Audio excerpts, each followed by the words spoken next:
Hello mga kalula. Ayan, nagising na yung aking apo. Pagkagising ay cellphone agad. Morning, Ima. Ay, bakit galit? Sama tingin ah. Ayan. Nandito kasi yung apo ko, kaya kailangan kong magluto ng champurrado. Ayan, champurrado. Favorite niya yung champurrado. Ayan, atin nang ilagay yung tsokolate dahil malambot na yung kanin, yung bigas.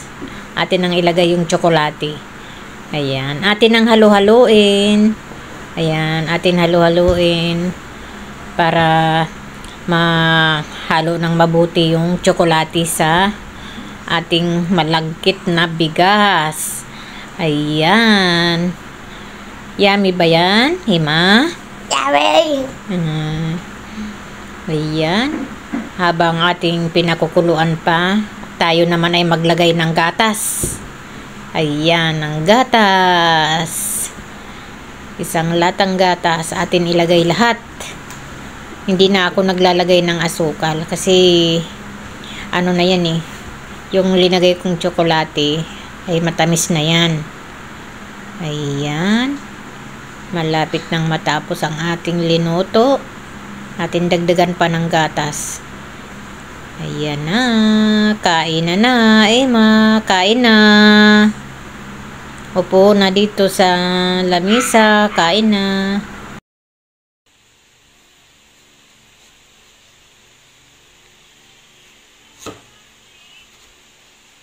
At dahil sa mainit ngayon ang panahon, kailangan natin ng pakwan. Ayan ang pakwan na binili ko. Pulang-pula. Maaga akong napunta kanina dyan sa Talipapa. Dahil bumili ako ng pakwan.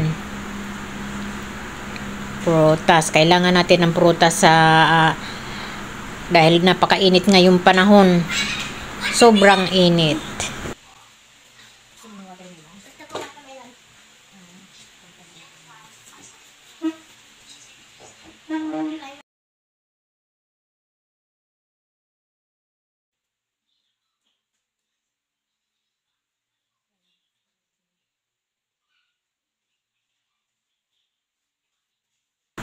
Ayan.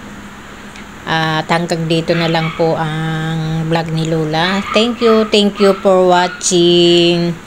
At paki-like naman po si Lola at paki-share naman at paki-subscribe naman po si Lola. At salamat sa inyong mga suporta.